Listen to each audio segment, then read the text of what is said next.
സന്തോഷി, നമസ്തേ. നമസ്തേ നമസ്തേ. സന്തോഷി, നമ്മുടെ ഇപ്പോഴത്തെ ഈ ദൈനംദിന കാലഘട്ടത്തില് മനുഷ്യർക്ക് ആവശ്യമില്ലാത്ത കാര്യങ്ങൾ ചർച്ച ചെയ്യുക ചെയ്യുന്ന ഈ തലത്തില് സമൂഹ തലത്തില് സമാജത്തില് ഏറ്റവും പ്രധാനമായിട്ട് എനിക്ക് ആശ്ചര്യകരമായി അത്ഭുതമായി തോന്നുന്നത് ദൈനംദിന കാര്യങ്ങളെ കുറിച്ച്, അതിന്റെ പൂർണ്ണതയെക്കുറിച്ചും മനുഷ്യന്റെ ഉൽപ്പത്തിയെക്കുറിച്ചും അവന്റെ കർമ്മത്തെക്കുറിച്ചും ജീവിതാഭിലാഷത്തെക്കുറിച്ചും ഒക്കെ വിജയപഥത്തിലേക്ക് പോകേണ്ട സമയത്ത് ഇവിടെ ചർച്ച ചെയ്യപ്പെടുന്ന പിന്നോക്കം വലിക്കുന്ന തരത്തിലാണ്. ഇവിടെ മുജ്ജന്മത്തെക്കുറിച്ച്, പുനർജന്മത്തെക്കുറിച്ച്, അന്ധവിശ്വാസത്തെക്കുറിച്ച് ഇതൊക്കെ എവിടുന്ന് കിട്ടുന്നു? നമ്മുടെ സ്വർഗത്തെക്കുറിച്ച്, നരകത്തെക്കുറിച്ച്, നരകത്തെക്കുറിച്ച് ഇവിടെ ജീവിച്ചതിന് ശേഷമല്ലേ സന്തോഷി സ്വർഗവും നരകവും ഒക്കെ ഇവര് പറയുന്ന പുനർജന്മവും പുനർജന്മവും ഒക്കെ. പിന്നെ സിദ്ധാന്തമാണ് ഇത്, എവിടുന്ന് വന്നതാണ്? എനിക്ക് സത്യത്തില് എനിക്ക് ആശ്ചര്യം വല്ലാത്തൊരു അത്ഭുതം തോന്നിയിട്ടുണ്ട്. ഇത് നമ്മുടെ വേദപുസ്തകങ്ങളിലോ നമ്മുടെ ഇതിഹാസങ്ങളിലോ നമ്മുടെ പുരാണ ഗ്രന്ഥങ്ങളിലോ ഒന്നും ഈ മുജ്ജന്മ പുനർജന്മ സിദ്ധാന്തത്തെ കുറിച്ചേ പറയുന്നില്ല. അപ്പൊ നമ്മുടെ ആചാര്യശ്രേഷ്ഠന്മാര് ഇത് നിരന്തരം പറഞ്ഞ് നമ്മുടെ ജനതയെ വശം കെടുത്തിക്കൊണ്ടിരിക്കുക. ഭാരതത്തിന്റെ സങ്കല്പമാണോ, ശ്രീരാമ സിദ്ധാന്തമാണോ, എന്ത് സിദ്ധാന്തമായത്? ഏതോ ഇത് വെറും വിഡ്ഢിത്തങ്ങളുടെ സിദ്ധാന്തമാണ്. അതെ അതെ അതെ. നമ്മുടെ ആചാര്യന്മാർ സ്വർഗ്ഗത്തെക്കുറിച്ചും നരകത്തെക്കുറിച്ചും ഒക്കെ ഭാരതീയ സിദ്ധാന്തത്തിൽ നിന്നും വിട്ടുനിന്നുകൊണ്ട് എവിടുന്ന് കിട്ടുന്ന അറിവാണെന്ന് ഏത് ഗ്രന്ഥത്തിൽ നിന്നും അറിയില്ല. ഈ പുനർജന്മ മുജ്ജന്മ സിദ്ധാന്തമൊക്കെ പറയുമ്പോ സത്യത്തിൽ എനിക്ക് തോന്നിപ്പോകുന്ന നമ്മുടെ കുഞ്ഞുങ്ങളെ സിദ്ധാന്തം ഉണ്ടാക്കിയല്ലേ, ആ സിദ്ധാന്തം പോലെ അത്ര കുഞ്ഞുങ്ങളുടെ പോലും ബോധമില്ലാത്ത തലത്തിലേക്ക് നമ്മുടെ ആചാര്യന്മാര് എത്തിപ്പെട്ടോ എന്ന് വ്യസന സമയത്ത് അങ്ങോട്ട് ചോദിക്കുക. തീർച്ചയായിട്ടും ഇത് അങ്ങ് പറഞ്ഞത് വലിയൊരു കാര്യമാണ്. കാരണം ഇത് കുഞ്ഞുങ്ങളുടെ സിദ്ധാന്തം പോലത്തെ സിദ്ധാന്തമാണ്, അറിവില്ലാത്ത സിദ്ധാന്തമാണ് ഈ സിദ്ധാന്തം ഇപ്പൊ പറഞ്ഞുകൊണ്ട് നടക്കുന്നത്. നമ്മളുടെ മതം പ്രചരിപ്പിക്കുന്നവരും നമ്മളുടെ വേദം പറയുന്നു എന്ന് പറയുന്ന ആചാര്യന്മാരും ഒന്നില്ലാതെ എല്ലാവരും പറഞ്ഞുകൊണ്ട് നടക്കുന്നത്. ഞാനിപ്പോ ഈ ചോദിച്ച ചോദ്യം തെറ്റാണെങ്കിൽ അങ്ങ് തെറ്റാണെന്ന് തന്നെ പറയണം കേട്ടോ, സത്യത്തിൽ. തീർച്ചയായിട്ടും ഇത് സിദ്ധാന്തമല്ല, ഇത് സിദ്ധാന്തമാണെന്നാ പറയാൻ പറ്റുള്ളൂ. എന്റെ അറിവില്ലായ്മയാണെങ്കിൽ അങ്ങ് തിരുത്തണം എല്ലാവർക്കും വേണ്ടി. അല്ലല്ല, ഇത് വളരെ കറക്റ്റ് ആണ്. ഞാനിത് ഇന്നിപ്പോ ഇത് അങ്ങോട്ട് ചോദിക്കാൻ കാര്യം, ഇന്ന് ഈ സിദ്ധാന്തത്തിൽ നിന്നുകൊണ്ട് എത്രയോ ആളുകളെ കൊല്ലുകയും നടത്തിക്കൊണ്ടിരിക്കുകയാണ് ലോക ജനതയിൽ. സിദ്ധാന്തമാണ്, ഈ സിദ്ധാന്തത്തിലാണ് കൊല്ലുന്നത്. അറിവില്ലായ്മയുടെ സിദ്ധാന്തമാണിത്. ഈ സിദ്ധാന്തമല്ല വേണ്ടത്, സിദ്ധാന്തമാണ് ഇതിന് മരുന്ന്. അതിന് വേദമാണ് മരുന്ന്. അതാണ്. അപ്പൊ ആ വേദത്തെ കുറിച്ച് പറഞ്ഞു കൊടുക്കേണ്ട ആചാര്യന്മാര് അത് ശരിയായ രീതിയിൽ പറഞ്ഞ് തലമുറയെ പഠിപ്പിക്കണ്ടേ? വേണം. ഇത് മറ്റുള്ളവരെ കൂടി സിദ്ധാന്തത്തിലേക്ക് നയിക്കുന്ന സിദ്ധാന്തമാണ് ഈ പറഞ്ഞുകൊണ്ടിരിക്കുന്നത്. അപ്പൊ എന്ത് സിദ്ധാന്തത്തിലാണ് നമ്മൾ ഉൾക്കൊള്ളിക്കേണ്ട? അങ്ങേക്ക് പ്രണവവേദയുടെ ആചാര്യൻ എന്നുള്ള നിലയ്ക്ക് തീർച്ചയായിട്ടും അങ്ങ് ഇതിന് മറുപടി തന്നേ പറ്റൂ. ആദ്യം എന്താ സംസാരിക്കണ്ടേ അത് കേക്കട്ടെ. ആദ്യം സംസാരിക്കേണ്ട മുൻജന്മം പുനർജന്മം എന്താണ്, ഇത് ഉള്ളതാണോ ഇല്ലാത്തതാണോ, എന്തിനു വേണ്ടി ഇതിനെ പ്രചരിപ്പിക്കുന്നു? അതെ, ഇത് വലിയ അജണ്ടകൾ ഇതിന്റെ പിന്നിലുണ്ട്. ഭാരതത്തിന്റെ ശാസ്ത്രബോധത്തെ തെറ്റായിട്ട് വഴിതിരിച്ച് വിടുന്ന രീതിയിലാണ് ഇവിടുത്തെ ആചാര്യന്മാര് കൊട്ടേഷൻ എടുത്തിരിക്കുന്നത്. അതായത് ശാസ്ത്രചിന്തയിൽ നിന്നും മനുഷ്യനെ അന്ധവിശ്വാസത്തിന്റെ മതചിന്തയുടെ ലോകത്തേക്ക്, മതം എന്ന് പറഞ്ഞാൽ അറിയാലോ അഭിപ്രായമാണ്, ആ അഭിപ്രായങ്ങളിലേക്ക്, അറിവിൽ നിന്നും അഭിപ്രായങ്ങളിലേക്ക് നയിച്ച് ആട്ടിപ്പായിച്ച് കൊണ്ടുപോവുകയാണ്. അതായത് പുനർജന്മ മുജ്ജന്മവാദം ഭാരതം വിഭാവനം ചെയ്തിരിക്കുന്നത് ജന്മജന്മാന്തര സഞ്ചാരമാണ്, യുഗ്മസഞ്ചാരമാണത്. ജീവൻ തന്നെ സഞ്ചരിക്കുന്നത് യുഗ്മസഞ്ചാരമാണ്. സസ്യലോകവും ജന്തുലോകവും ചേർന്ന യുഗ്മസഞ്ചാരമാണ് ജീവിതം. അതിൽ തന്നെ വരുവാണെങ്കിൽ വീണ്ടും സ്ത്രീയും പുരുഷനുമായിട്ട് തിരിഞ്ഞിട്ട് ഒരു യുഗ്മസഞ്ചാരമാണ് ജീവിതം. ഒരു സ്ത്രീയും പുരുഷനും ചേർന്ന് ആത്മജനെ സൃഷ്ടിച്ചുകൊണ്ട് അവരിൽ നിന്നും പുനർജനിക്കുന്ന മക്കൾ ഞങ്ങളുടെ പുനർജന്മമാണ് എന്ന് പറയുന്ന രീതിയിൽ, അതാണ് ജന്മജന്മാന്തര സഞ്ചാരം. അപ്പൊ മക്കൾക്കറിയാം ഞങ്ങളുടെ മുജ്ജന്മം, ഞങ്ങളുടെ പൂർവ്വജന്മം, ഞങ്ങളുടെ പൂർവികർ ഞങ്ങളുടെ അച്ഛനും അമ്മയുമാണ്, ഞങ്ങൾ അവരിൽ നിന്നും പുനർജനിച്ചതാണ്. ഒരമ്മയുടെ സ്വപ്നമാണ്, ജീവനാണ് മക്കള്, ആ ശരീരമാണ് മക്കൾ. അമ്മ തന്നെ കുട്ടികളായി ജനിക്കുകയാണ്, ജന്മം കൊടുക്കുകയാണ് അമ്മ. ആ അമ്മ ജന്മം കൊടുത്ത ആ മഹത്തരമായിട്ടുള്ള മാതൃകാപരമായിട്ടുള്ള ആ മാതൃത്വത്തെ ചവിട്ടി പുറത്താക്കിക്കൊണ്ട് നിങ്ങൾ മറ്റേതോ മാതൃത്വത്തിന്റെ സന്തതികളാണ്, നിങ്ങളുടെ മുജ്ജന്മം ഇതല്ല, നിങ്ങളുടെ മുജ്ജന്മം മറ്റെവിടെയോ ആണ്. കഴിഞ്ഞ ജന്മത്തിൽ നിങ്ങൾ മറ്റാരോ ആയിരുന്നു.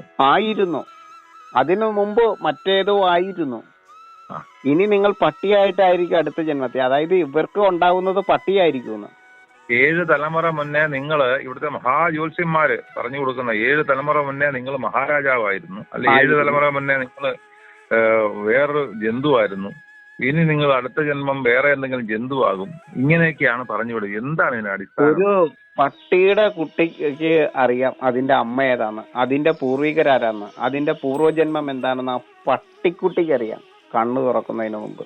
അതെ, കണ്ണ് പോലും തുറക്കണ്ട, അതിനു മുമ്പ് അറിയാം അതിന്റെ മാതൃത്വം ഏതാണെന്ന്, അതിന്റെ മാതാവ് ആരാണെന്ന്. നമ്മളുടെ മക്കളോട് ചോദിച്ചാൽ ഈ കുറെ നാൾ മുമ്പ് വരെ അമ്മയും ആരാന്ന് ചോദിച്ചെന്നാൽ അവരുടെ പേരറിയാമായിരുന്നു.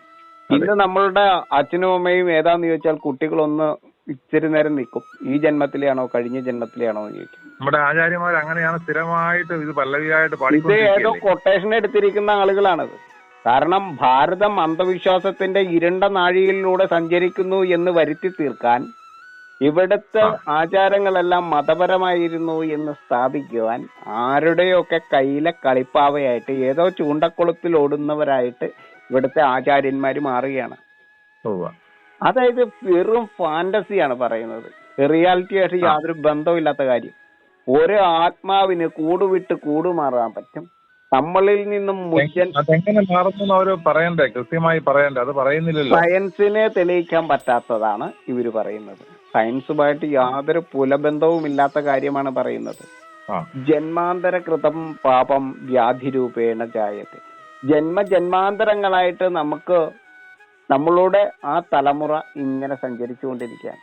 അച്ഛനും അമ്മയിൽ നിന്നും മക്കൾ ജനിക്കുന്നു, അവരിൽ നിന്നും വീണ്ടും പുനർജന്മങ്ങൾ ഉണ്ടായി ആ ജന്മജന്മാന്തര സഞ്ചാരം ചെയ്തുകൊണ്ടിരിക്കുകയാണ് നമ്മൾ. നമ്മൾക്ക് കിട്ടിയിരിക്കുന്ന കഴിവ് 7 തലമുറയിലെ പൂർവികർക്ക് സിദ്ധിച്ചു കിട്ടിയ സകല രോഗവും സകല സുഖവും സകല സ്വഭാവവും ഗുണങ്ങളും ദോഷങ്ങളും എല്ലാം നമ്മളിലൂടെ പകർന്ന് നമ്മൾ പോവുകയാണ്. അങ്ങനെ ജന്മസഞ്ചാരം ചെയ്തുകൊണ്ടിരിക്കുകയാണ് നമ്മൾ വിവാഹം കഴിച്ച് നമുക്ക് കുട്ടികളുണ്ടെങ്കിൽ, അല്ലെങ്കിൽ ഏതെങ്കിലും രീതിയിൽ നമുക്ക് കുട്ടികളുണ്ടെങ്കിൽ നമുക്ക് പുനർജന്മം ഉണ്ടാകും. നമ്മൾ വിവാഹം കഴിച്ചില്ല, അതിനു വേണ്ടിയിട്ട് നമ്മൾ ശ്രമിച്ചില്ല എങ്കിലേ നമ്മളുടെ ജന്മത്തിൽ പുനർജന്മം ഉണ്ടാവുകയില്ല നമുക്ക്. അതല്ല സന്തോഷി, മരിച്ചു കഴിഞ്ഞാൽ ഒന്ന് ഈ സ്വർഗത്തിലേക്ക് അല്ലെ നരകത്തിലേക്ക്, 2 സ്ഥലത്തേക്ക് എല്ലാരും പോവുകയാണെന്നല്ലേ പറയുന്നത്. ഈ മതങ്ങൾ പറയുന്ന വിഡ്ഢിത്തങ്ങൾ കേട്ട് ഭാരതത്തിന്റെ ആചാര്യന്മാരെ അതേ ഇതിലാണ് പറഞ്ഞുകൊണ്ടിരിക്കുന്നത്. അതായത് അത് എവിടുന്ന് കിട്ടി ഇവർക്ക് ഈ അറിവ് എവിടുന്ന് കിട്ടിയെന്ന് ഇവർ പറയുന്നില്ലല്ലോ. മതങ്ങൾ വിളമ്പിക്കൊടുത്തത്. അതായത് ഇവിടെ ഇപ്പോ നടന്നുകൊണ്ടിരിക്കുന്നത് ഹിന്ദു മഹാസമ്മേളനം നടത്തിക്കൊണ്ടിരിക്കുന്ന ആളുകളാണ്. മതമല്ല ഹൈന്ദവം, അതാണ് ആദ്യം പഠിക്കേണ്ടത്. ഈ മതങ്ങൾ അഭിപ്രായം പറയുന്നവരാണ് മതവാദികൾ. മതം എന്ന് പറഞ്ഞാൽ അഭിപ്രായമാണ്. ആ മതങ്ങൾ പറയുന്ന അഭിപ്രായങ്ങൾക്കൊത്ത് ഇവിടുത്തെ ശാസ്ത്രത്തെ തെറ്റിദ്ധരിപ്പിക്കുകയാണ്. അഭിപ്രായങ്ങളാണ് ഇവർ പറഞ്ഞുകൊണ്ടിരിക്കുന്നത്, അറിവല്ല. നമ്മൾ മരിച്ചാൽ മരണശേഷം നമ്മൾ ജീവിച്ചിരിക്കുന്നത് മറ്റുള്ളവരുടെ മനസ്സാകുന്ന സ്വർഗമണ്ഡലത്തിലാണ്. ശ്രീരാമനായാലും ശ്രീകൃഷ്ണനായാലും ഏതൊരു വ്യക്തിയായാലും APJ അബ്ദുൽ കലാം ആയാലും മഹാത്മാഗാന്ധി ആയാലും എല്ലാവരും ജീവിച്ചിരിക്കുന്നത് അവരുടെ ചെയ്ത നന്മയുടെ അടിസ്ഥാനത്തിൽ മനുഷ്യ മനസ്സുകളിലാണ്. ജീവിച്ചിരിക്കുന്നവരുടെ മനസ്സാകുന്ന സ്വർഗമണ്ഡലത്തിൽ മാത്രമാണ് മരണാനന്തരം നമ്മുടെ ജീവിതം. നന്മ ചെയ്താൽ ഒരിക്കലും ആരും പഴിക്കാത്ത, എല്ലാവരും വാഴ്ത്തുന്ന സ്വർഗീയതയുടെ ആ സ്വർഗത്തിൽ, മനസ്സാകുന്ന സ്വർഗീയതയിൽ ജീവിക്കും. നന്മയുള്ളവര് നന്മ മാത്രമേ, അനേകായിരം മനസ്സുകളിൽ ജീവിക്കും. അതെ, അവർക്ക് മരണങ്ങളില്ല. അനേകായിരം വർഷങ്ങളോളം ജീവിക്കും. ചിലപ്പോ ഇദ്ദേഹം ജീവിച്ചിരുന്നത് 30-40 വയസ്സ് വരെ ആയിരിക്കാം. പക്ഷേ 400 കൊല്ലം, 4000 കൊല്ലം, 4 ലക്ഷം കൊല്ലം കഴിഞ്ഞാലും ജനമനസ്സുകളിലൂടെ ആ അറിവ്, ചരിത്രത്തിൽ ഇടം പിടിച്ചവരുടെ ആ അറിവുകൾ പകർന്നു പോകും. അവർക്ക് മരണമില്ല. അവരുടെ സ്വർഗത്തിൽ എത്ര നാൾ അവർ ജീവിച്ചിരിക്കുവോ അത് അവർ എത്ര നന്മയാണ് ചെയ്തിരിക്കുന്നത് അതിനനുസരിച്ച് ആ കാലാവധി നീളും. നന്മയാണ് ചെയ്തിരിക്കുന്നതെങ്കിൽ മനസ്സിൽ ചേർത്ത് വെക്കും, സ്വർഗത്തിൽ ചേർത്ത് വെക്കും. സ്വർഗീയത എവിടെയാണ് നമ്മൾ അനുഭവിക്കുന്നത്? നമ്മുടെ മനസ്സിലാണ്. എവിടെയാണ് നരകമുള്ളത്? അതും നമ്മുടെ മനസ്സിലാണ്. തിന്മയാണ് ചെയ്തിരിക്കുന്നതെങ്കിൽ, നമ്മൾ തിന്മ ചെയ്തിട്ടാണ് മരിക്കുന്നതെങ്കിൽ വറചട്ടിയിലിട്ട് പൊരിക്കുന്നത് പോലെ നമ്മളെ ഓർക്കുമ്പോൾ നമ്മളെ കുറ്റപ്പെടുത്തിക്കൊണ്ടിരിക്കും. അല്ല സന്തോഷ്, ഞാൻ ഇതിനിടയ്ക്ക് ഒന്ന് ചോദിച്ചോട്ടെ, നമ്മുടെ ആചാര്യന്മാർക്ക് ഇത്തരത്തിലുള്ള യാതൊരു അറിവും ഇല്ലാത്തതുകൊണ്ടാണ് അവർ ഈ ഭാഷ്യം ഒരു പ്രയോജനവുമില്ലാത്ത വലിയ വലിയ ആശ്രമങ്ങൾ കെട്ടി അതിനകത്ത് ഇരുന്ന് പ്രഭാഷണം നടത്തുന്ന ആചാര്യന്മാരുടെ ശ്രദ്ധയ്ക്ക് കൂടിയാണ് ഞാൻ ഈ പറയുന്നത്. തെറ്റായിട്ടുള്ള ചിന്തയിലേക്ക് ഇവിടുത്തെ ജനതയെ, ഈ യുവതയെ, നമ്മുടെ കുട്ടികളെ, നമ്മളുടെ ശിശുക്കളെ എല്ലാം ആട്ടിത്തെളിച്ചു കൊണ്ടുപോകുന്നത് നിങ്ങൾക്ക് ആർക്ക് ബലി കൊടുക്കാനാണെന്നാണ് ഞാൻ ചോദിക്കുന്നത്. ഇതിങ്ങനെ ചോദിക്കേണ്ട വരുന്നതിൽ സങ്കടമുണ്ട്, പക്ഷെ ചോദിക്കാതിരിക്കാൻ പറ്റില്ല. നമ്മുടെ സ്വർഗം എന്ന് പറഞ്ഞാൽ നമ്മളുടെ മനസ്സിലാണ്. നമ്മളുടെ മരണപ്പെട്ടവർ മുഴുവൻ ജീവിച്ചിരിക്കുന്നത്, നമുക്ക് അറിയാവുന്നവർ മുഴുവൻ ജീവിച്ചിരിക്കുന്നത് മനസ്സാകുന്ന സ്വർഗമണ്ഡലത്തിലാണ്. ജീവിച്ചിരിക്കുന്നവരുടെ, അവരെ കുറിച്ച് അറിയാവുന്നവരുടെ മനസ്സുകളിലാണ് അവർ ജീവിക്കുന്നത്. എത്രയോ പൂർവികർ മോഹൻജി ഇവിടെ ജീവിച്ച് മരിച്ചിട്ടുണ്ട്. എത്രയോ നമുക്കറിയാവുന്നവരുടെ പേരുകൾ മാത്രമല്ലേ നമുക്ക് നമ്മളുടെ മനസ്സിലുള്ളൂ. എത്രയോ തലമുറകളായിട്ടുള്ളവര്. അങ്ങയോട് ഞാനിപ്പോ ഒരു ഉദാഹരണം ചോദിക്കാൻ ഉദ്ദേശിക്കുക. ഈ സമയത്തെ ലക്ഷോപലക്ഷം വർഷങ്ങൾക്ക് മുമ്പ് ശ്രീരാമൻ ജീവിച്ചിരുന്നു. ആ ശ്രീരാമന് ഇപ്പോഴും നമ്മളെ നാമം ജപിക്കുന്നുവെങ്കിൽ, ഓർക്കുന്നുവെങ്കിൽ, ശ്രീരാമൻ ജയ് വിളിക്കുന്നുവെങ്കിൽ അദ്ദേഹത്തിന്റെ പുനർജന്മ ഇവിടെ ഉണ്ടായിട്ടൊന്നും അല്ലല്ലോ. അല്ല, അദ്ദേഹം പുനർജനിച്ചതല്ല ശ്രീകൃഷ്ണൻ. ഈ പുനർജന്മ സിദ്ധാന്തം പറയുന്ന ആചാര്യന്മാർക്ക് ശ്രീരാമന്റെയോ ശ്രീകൃഷ്ണന്റെയോ പുനർജന്മത്തെ തൊട്ട് കാണിക്കാൻ പറ്റുമോ, ചൂണ്ടിക്കാണിക്കാൻ പറ്റുമോ? ഞാൻ അങ്ങോട്ട് ചോദിക്കും. എന്തെല്ലാം ഈ വൈഷ്ണവ ശക്തിയുടെ, ഈ വൃക്ഷലോക ശക്തിയുടെ അവതാരങ്ങൾ മാത്രമാണ് നമ്മൾ. ഈ വൃക്ഷലോക ശക്തിയുടെ, ഈ വൈഷ്ണവ ശക്തിയുടെ, ജന്തുലോകത്തിന്റെ കുണ്ഠിതത്തെ മാറ്റുന്ന വൈകുണ്ഠ ലോകം തീർക്കുന്ന ഈ സസ്യപ്രപഞ്ചത്തിൽ നിന്നും ജനിച്ചതാണ്, ജീവാത്മശക്തിയിൽ നിന്ന് ജനിച്ചതാണ് പരമാത്മ ചൈതന്യമായിരിക്കുന്ന മനുഷ്യരുൾപ്പെടെയുള്ള ലോകം. അതിലെ ഏറ്റവും ശ്രേഷ്ഠമായിട്ടുള്ള വൈഷ്ണവ അവതാരം എന്ന് പറഞ്ഞാൽ ജ്ഞാനിയായിട്ടുള്ള ഈ മനുഷ്യനാണ്. വിഷ്ണുമായ ചാത്തൻ എന്ന് പറയുന്ന, ഈ പൊന്നുണ്ണി ചാത്തൻ എന്ന് പറയുന്ന, ഈ വാമനൻ എന്ന് പറയുന്ന ഈ മനുഷ്യനാണ് ഏറ്റവും ശ്രേഷ്ഠ ജന്മം. ആ മനുഷ്യനാണ് അതിന്റെ ഏറ്റവും വലിയ ജ്ഞാനാവതാരമായിരിക്കുന്ന ശ്രീരാമനെ നമ്മൾ ഓർക്കുന്നത് എവിടെയാണ്? അദ്ദേഹം എവിടെയാണ് ജീവിച്ചിരിക്കുന്നത്? അദ്ദേഹത്തെ കുറിച്ച് അറിയാവുന്നവരുടെ മനസ്സുകളിൽ മാത്രമാണ്. ശ്രീരാമനെ കുറിച്ച് അറിയാത്തവരും ലോകത്ത് ജീവിച്ചിരിപ്പില്ലേ? അവരുടെ മനസ്സിൽ രാമനുണ്ടോ? അല്ലല്ല, ഞാനൊരു കാര്യം, ലക്ഷോപലക്ഷം വർഷങ്ങൾക്ക് മുമ്പ് ജീവിച്ചിരുന്ന ശ്രീരാമന്റെ ആയിരക്കണക്കിനായിട്ടുള്ള ഇങ്ങോട്ട് പരമ്പര ഇങ്ങോട്ട് വന്ന് അദ്ദേഹം മരിച്ചിട്ട് വീണ്ടും പുനർജന്മം എന്നും പറഞ്ഞ് ആയിരക്കണക്കിന് പുനർജന്മം കഴിഞ്ഞ ഒരു ജന്മത്തെ ഇവിടെ നമ്മൾ കാണുന്നില്ലല്ലോ. ഈ സിദ്ധാന്തന്മാര് ആ തരത്തിലല്ലേ നമ്മളെ വഴിതെറ്റിക്കുന്നത്. അതെ, ഇതെല്ലാം പോട്ടെ, ഇതിനെന്ത് ലോജിക്കാണുള്ളത്? നമ്മുടെ ആചാര്യന്മാരോട് ഒന്ന് ശ്രദ്ധിക്കാൻ വേണ്ടി പറയാണ്, എന്ത് ലോജിക്കാണുള്ളത്? ഒരേ സമയത്ത് ജീവിച്ചിരുന്നവരാണ് പരശുരാമനും ശ്രീരാമനും, ഇല്ലേ? അതെ. അപ്പോ ആ സമയത്ത് ഒരുമിച്ച് ജീവിച്ചിരുന്നവരാണ്. ഇതുപോലെ ഒരുമിച്ച് ജീവിച്ച ബലരാമനും ശ്രീകൃഷ്ണനും. അങ്ങനെ വിഷ്ണുവിന്റെ പല അവതാരങ്ങളാണ്, പുനർജന്മങ്ങളാണെങ്കിൽ അതെങ്ങനെ ഒരേ സമയത്ത് രണ്ടുപേര് പിറവിയെടുക്കും? ആൻസർ ഉണ്ടോ? അതെ, ഇല്ല. എന്താണ് ഈ പറയുന്നത്? നട്ട പയറുമണി പിന്നീട് പുനർജനിക്കുവോ? അതിൽ നിന്നും തളിർത്തുണ്ടാകുന്നതാണ് 1000 പയറുമണിയെങ്കിൽ ആ നട്ട പയറുമണിയിൽ നിന്ന് കിളുത്തതാണ് അവര്. ആ നട്ട പയറുമണിയിൽ നിന്നും കിളുത്ത 1000 പയറുമണിയിലും നട്ട പയറുമണി ഉണ്ടാകും എന്ന് പറഞ്ഞാൽ ആരാണ് വിശ്വസിക്കുക? എന്ത് ലോജിക്കാണ് അതിനകത്തുള്ളത്? ആ പയറുമണിയുടെ പുനർജന്മങ്ങളാണ് ആ 1000 പയറുമണികൾ. അതിനകത്ത് നട്ട പയറുമണി നരകത്തിലോ സ്വർഗത്തിലോ പോകുന്നെന്ന് പറഞ്ഞാൽ എങ്ങനെയാ വിശ്വസിക്കുക? അതെ, നമ്മൾ ഓർത്തിരിക്കുന്നത് എന്താണ്? നന്മയുള്ളവർ ഓർത്തിരിക്കുന്നത് നന്മയുള്ളവരുടെ ചരിതമാണ്. ആ നന്മയുടെ കൂടെ തിന്മയുടെ ചരിതവും നമ്മൾ ഓർത്തിരിക്കും. ആ നന്മയെ ഓർക്കുമ്പോൾ കൂടെ ഓർക്കാൻ, രാമനെ ഓർക്കുമ്പോൾ രാവണനെ ഓർക്കുന്നത് പോലെ, ശ്രീകൃഷ്ണനെ ഓർക്കുമ്പോൾ കംസനെ ഓർക്കുന്നത് പോലെ, ആ നന്മയുടെ പ്രതീകങ്ങളെ ഓർക്കുമ്പോൾ മാത്രമാണ് തിന്മയുടെ പ്രതീകങ്ങളെ ഓർക്കുന്നത്. അപ്പൊ നമ്മളുടെ മനസ്സിൽ നന്മ ചെയ്തിട്ടുണ്ടെങ്കിൽ നന്മ ചെയ്തിട്ടുള്ള മുഴുവൻ ആളുകളെയും നമ്മൾ ഓർത്തിരിക്കുന്നത് എങ്ങനെയാണ്? നമ്മളുടെ മനസ്സുകളിലാണ് അവർ സ്വർഗീയത അനുഭവിച്ച് ജീവിക്കുന്നത്. നമ്മളുടെ മനസ്സാകുന്ന സ്വർഗമണ്ഡലത്തിലാണ് മരണാനന്തരം നമ്മുടെ ജീവിതം. മതങ്ങളെപ്പോലും തിരുത്തുവാൻ ശേഷിയുണ്ടായിരുന്ന നാടാണ് ഭാരതം എന്ന് ഓർക്കണം. മതവിശ്വാസത്തെ പോലും തിരുത്തുവാൻ ശേഷിയുണ്ടായിരുന്ന നാടാണ്. സർവ്വമതങ്ങളും ജനിക്കുന്നതിന് കാരണമായിരിക്കുന്ന ആ വേദം, ആദ്യമായിട്ട് വേദത്തെ ജനിപ്പിച്ച നാടാണിത്. ആ വേദത്തെ പഠിക്കുന്നവരാണ് ഇവിടെ നമ്മളെ അന്ധവിശ്വാസത്തിലേക്ക് നയിക്കുന്നത്, അന്ധവിശ്വാസം പഠിപ്പിക്കുന്നത്. ഏതാണ് ആ സ്വർഗം? കാണിച്ചു കൊടുക്കണ്ടേ? എത്രയോ ലക്ഷക്കണക്കിന് കോടിക്കണക്കിന് കിലോമീറ്ററുകൾ അപ്പുറത്ത് നിന്ന് ഗ്രഹങ്ങളെയും സൂക്ഷ്മ നക്ഷത്രങ്ങളെയും കുറിച്ച് പഠിക്കുന്ന ഒരു കാലത്ത് നമ്മൾ നിന്നുകൊണ്ട്, ഈ AI യുഗത്തിൽ നിന്നുകൊണ്ട് ഇവര് പറയുന്ന സ്വർഗം എവിടെയാണ്, ഇവര് പറയുന്ന നരകം എവിടെയാണ്? നമ്മൾ വറചട്ടിയിൽ വീണ് പൊരിയും. നമ്മൾ തെറ്റ് ചെയ്തിട്ടുണ്ടെങ്കിൽ മരണാനന്തരം നമ്മളെ ക്രൂശിക്കും. നമുക്ക് വേണ്ടി വാദിക്കാൻ ആരും ഉണ്ടാവില്ല. നമ്മൾ തിന്മയാണ് ചെയ്തിരിക്കുന്നതെങ്കിൽ നമ്മളുടെ മരണശേഷം വറചട്ടിയിൽ വീണ പോലെ ആയിരിക്കും നമ്മൾ. ഓർക്കുമ്പോൾ നമ്മളെ വിമർശിച്ചു കൊണ്ടിരിക്കും. തിളച്ചെണ്ണയിൽ വീണ പോലെ നമ്മളെ വിമർശിച്ചു കൊണ്ടിരിക്കും ലോകം. ഇല്ലേ? വിമർശിക്കില്ലേ നമ്മളെ? തീർച്ചയായിട്ടും വിമർശിച്ചുകൊണ്ടിരിക്കും. നന്മ ചെയ്താലോ വാഴ്ത്തിക്കൊണ്ടിരിക്കും. നമ്മുടെ ബാലികാ ബാലകന്മാർ അവരുടെ ചരിത്രങ്ങൾ പഠിക്കും. നമ്മുടെ മാതൃലോകം പൂറികളായിട്ടുള്ളവര്, നമ്മളുടെ അമ്മമാര്, യുവതികളെല്ലാം ആ വ്യക്തിക്ക് വേണ്ടിയിട്ട് പാദസേവ ചെയ്യും. എന്ന് വെച്ചാൽ അവരുടെ ചരിത്രം പഠിക്കും. ആ പഠനം മക്കളുടെ തലമുറകളിലേക്ക്, ആ തലകളിലേക്ക്, പുസ്തകങ്ങളിലൂടെ മസ്തകങ്ങളിലേക്ക് അതിനെ ആവാഹിച്ചു കയറ്റും. ആ സ്വർഗത്തിൽ അവർക്ക് മരണമില്ലാതെ അവർ ജീവിക്കും. വിവാഹം കഴിച്ചില്ലെങ്കിലോ, നമുക്ക് കുട്ടികളില്ലെങ്കിൽ നമ്മൾ പുനർജനിക്കുകയില്ല. നമ്മുടെ ജീവിതം അവിടെ വെച്ച് തീർന്നു.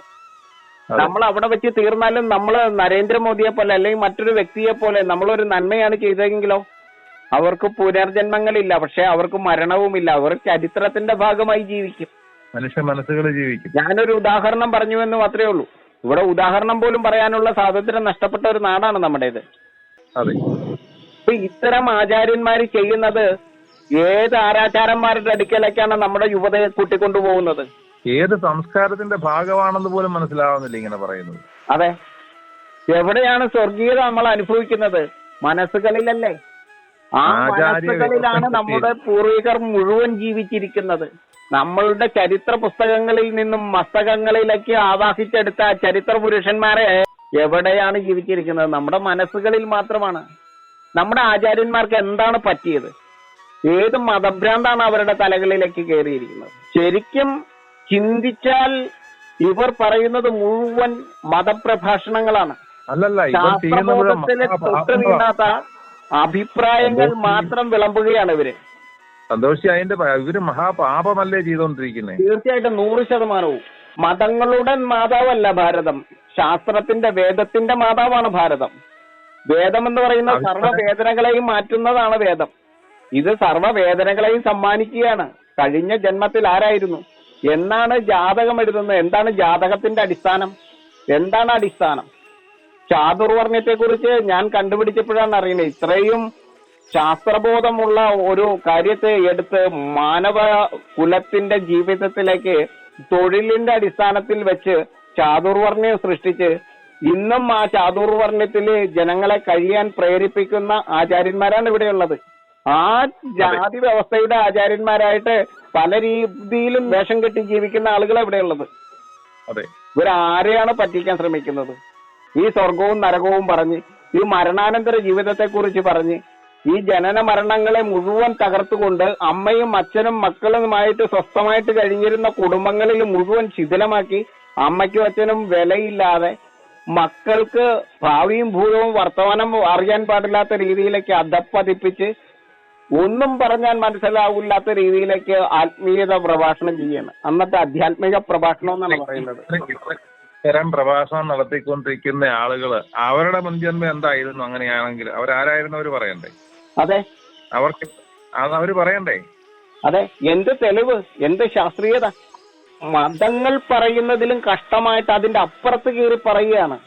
മതചിന്തകളാണ് ഇതുപോലത്തെ ഭ്രാന്തമായിട്ടുള്ള ചിന്തകൾക്ക് കാരണമായിരിക്കുന്നത്. സ്വർഗവും നരകവും മരണാനന്തരമാണെന്ന് പറയുന്നത് ഇവിടെ ജീവിതത്തിലാണ്. ഈ സ്വർഗവും നരകവും മരിച്ചാൽ പഞ്ചഭൂതങ്ങളായിട്ട് ഈ ശരീരം, പഞ്ചഭൂതാത്മകമായിരിക്കുന്ന ഈ ശരീരം മണ്ണും ജലവും വായുവും അഗ്നിയും ആകാശവുമായിട്ട് വേർതിരിഞ്ഞു പോകും.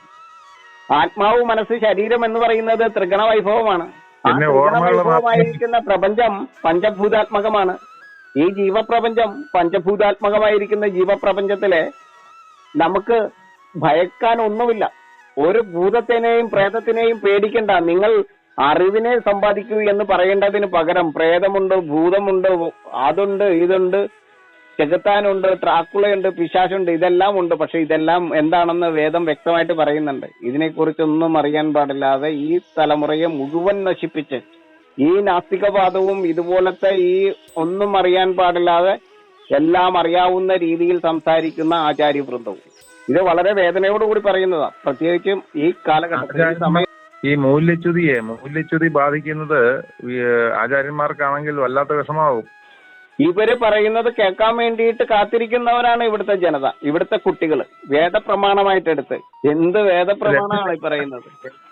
ഇത് കേൾക്കുന്ന നമ്മൾ തമ്മിലുള്ള അങ്ങ് പറയുന്നത് കേൾക്കുന്ന ഏതെങ്കിലും ആചാര്യന്മാരുണ്ടെങ്കിൽ ഇത് തെറ്റാണെങ്കിൽ തെറ്റാണെന്ന് അവർ വ്യക്തമായി പറയുക. അതിന് ശാസ്ത്രീയ അടിത്തറയോട് അത് ശരിയാണെന്ന് പറയാനുള്ള മര്യാദയെങ്കിലും അവർ കാണിക്കണം. അതുണ്ടാവില്ല. പുതിയതിനെ ഒന്നും സ്വീകരിക്കുവാൻ പാകത്തിനുള്ള നേതി എന്ന് പറയുന്ന ആരും ഇവിടെ ഇല്ല. അതല്ല എന്ന് പറയുന്ന രീതിയിലേക്ക് അറിവിനെ സ്വീകരിക്കുന്നവരായിട്ടുള്ള ആത്മീയാചാര്യന്മാര് ഇവിടെ ഇല്ല. എല്ലാം ആധ്യാത്മികവാദികളാണ്. പാപത്രയത്തിൽ ഒന്നാണ് ആധ്യാത്മികവാദം. മതങ്ങളെക്കാൾ ദോഷം ചെയ്യുന്നതാണ് ഇത്തരം വാദഗതികള്. ആത്മീയവാദികളല്ല. ശാസ്ത്രബോധത്തിനെ നിരക്കാത്തത് ആധ്യാത്മികതയിലുണ്ട്. പറഞ്ഞില്ലേ, ശാസ്ത്രത്തിൽ നിന്നാണ് ശസ്ത്രം ജനിക്കുന്നത്. ബോംബുണ്ടാക്കുന്നത് എങ്ങനെയാണ്? മിസൈലുകൾ ഉണ്ടാക്കുന്നത് എങ്ങനെയാണ്? ശാസ്ത്രത്തിന്റെ സമ്പാദ്യമല്ലേ ഇത്? അതെ, അതാണ്. അറിവ് കൊണ്ട് ശാസ്ത്രത്തെ ഉണ്ടാക്കാൻ പറ്റും, ശാസ്ത്രം കൊണ്ട് ശസ്ത്രത്തെ ഉണ്ടാക്കാം.